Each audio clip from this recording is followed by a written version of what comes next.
ګرانو کتونکو خبریال یو ځل بیا ستاسو په درانه خدمت کې حاضر دی. د مني ژړ مازدیګر دی او بیا کلیوال مازدیګر دی او د کلیوال مازدیګر خپله یوه مزه یو خوند هم وي.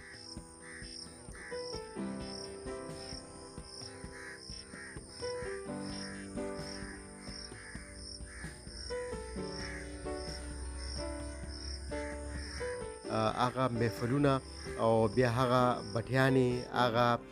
د وږو ورتېدل چې کوم دی نو هغه ډېر زیات کم شوي هم دي. یو خو فصل چې کوم دی نو هغه هم که وکتلی شي د آبادۍ په لحاظ سره هغه شان فصل هم نه دی، خو بیا هم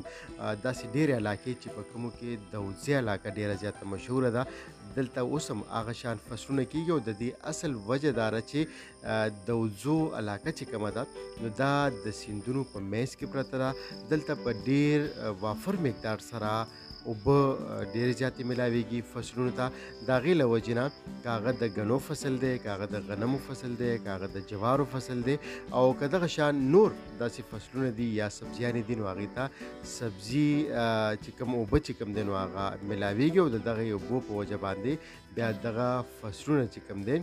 زمیندار ترې ښه ډېره زیاته ګټه ترلاسه کوي. که خبره مونږ د دوزو علاقې په تاریخ باندې وکړو نو زما په خیال سره د هغې لپاره ورځې ګنټې دا به هم ډېرې زیاتې کمي. خو مونږ چونکې د مني موسم دی او د مني په موسم کې د جوارو فصل چې کوم دی نو هغه ډېر زیات په موج کې هم وي. تاسو ګورئ ګرانو کتونکو چې دې کې چې کوم مینا جوار دي نو هغه دغه د هغې باقاعده وږي هم کړي دي او د ریبلو ته چې کوم دی هغه تیار دي. خو دې کې پسینه چې کوم فصل دی تاسو مخامخ دغه وینئ، دغه پسینه فصل دی او دغه پسینه فصل چې کوم دی نو دا به 2 میاشتې یا 3 میاشتو کې به دا راځي او د هغې وږی چې کوم دی نو زمیندار چې کوم پاخه زمیندار دي نو هغې وایي چې د پسینه فصل وږی دا لږ غونده کې کمزوری هم وي. نو که وکتی شي ډېر ښکلی ماحول هم دی او د کلي مازدیګر دی او که د کلي زیړ مازدیګر هم ورته موږ ویلی شو او که موږ وګورو نو هغه شان خوند زما په خیال سره د دغه زیړ مازدیګر کلیوال مازدیګر ډېر پاتې ځکه نه دی چې د سوشل میډیا دور دی او بیا د سوشل میډیا دور کې چې کوم دی نو بیا موبایل دی، نوې ټکنالوژیز راغلي دي او هر انسان چې کوم دی هغې کې ډېر زیات مصروفه شوی دی او بیا د داسې ښکلي شینکي نه چې کوم دی نو زموږ ډېر خلک داسې دي چې کوم دی هغه خوند نه اخلي. خو ډېر خلک داسې اوس هم شته چې دغه زیړ مازدیګر چې کوم دی نو هغه د هغې خوند او مزه که چېرې هغې اخیستي نو هغه ترلاسه کوي. ګرانو کتونکو زه خبریال د پښتونخوا یم او د مني موسم باندې خبره کوو نو د وږو موسم دی، د جوارو د وږو او بیا د دغه نینو موسم هم دی. پخوا به داسې و چې کله به دا وږي سنبالېده، دا فصل به سنبالېده نو بیا به نینې چې کوم دی خلکو کولې او د دې نینو چې کوم دی هغه خپله یوه مزه وه. بیا به یو بټ لګېدلی او هغه بټ ته به بیا واړه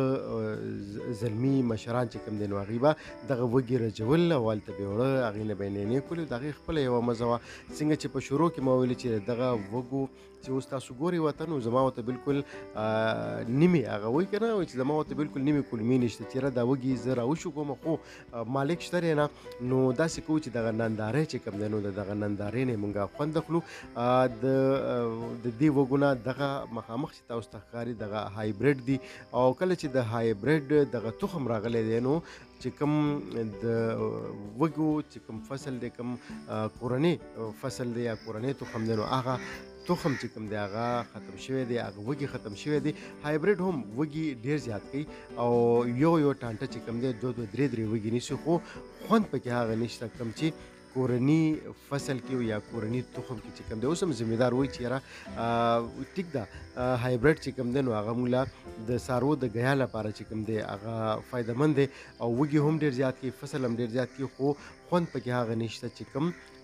خوند په د چې کوم د کورني چې کوم تخم وایي کې دی. خو به هر حال خوند ډېر زیات کوي او دغه شان چې کله باران وشي او د باران نه پس چې کوم دی نو بیا دې موسم ته راتګ، د دې موسم نه خوند اخیستل او موسم ته به څنګه راځي چې کله د کور نه مونږ بهر روځو یا د بازار نه مونږ کلي ته راشو بیا د کلي نه مونږه داسې پټو طرف ته راشو او بیا د مني موسم یو د مني موسم کې لږه غونته کې انسان یره هم کوي ځکه چې فصلونه غټ شوي وي او د جوارو چې کوم فصل دی نو هغه خو ډېر زیات غټ شوی وي او انسان یره کوي چې یاره خدای پاک داسې څه لیوه یا څه مال لرم چونکې د ګرمۍ موسم دی او د ګرمۍ په موسم کې دغه چې کوم ماران دي لړمانان دي دا هم روزي خو بهرحال نن موسم چې کوم دی نو نن د بارانه موسم دی د مني موسم دی د مني چې کوم موسم دی نو هغې خو خپل یو مزه وي خو چې بیا د مني موسم کې باران وشي نو هغې کې یو مزه نوره هم سیوا شي او بیا چې نور نه اوریځه وي او نری نری باران او بیا د کلیوال موسم وي نو بیا خو د هغې مزه نوره وي. قدرمنو اورېدونکو دا تاسو ننداره وکړه د دغه د وږو یعنې د جوارو د فصل تاسو ته موږ وښوده. اوس هم چې کوم مهینه وږي دي نو هغه خو رارسېدلي دي خو چې کوم پسینه کوم وږي دي نو هغه لا ته نه دي رارسېدلي هغې لا اوسه پورې ټوک صرف وهلی دی او څه داسې دي چې هغه ټانټې خو یې غټې شوي دي خو هغې کې هم لا وخت شته خو دغه مخامخ چې تاسو وینئ نو دا د هایبریډ چې کوم دی نو د هایبریډو فصل دی او دغه کې غټ غټ وږي هم شته خو کورني فصل ته یا کورني تخم ته چې کوم دی هغه نرسي. قدرمنو اورېدونکو خبرې مو کې د زړي مازدیګر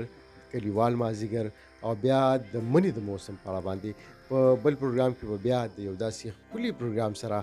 ستاسو په درانه خدمت کې خبریال بیا حاضرېږي. تر بل پروګرامه پورې درنه اجازت غواړو چېرته چې ښاد و آباد اوسئ د لوی الله په امان.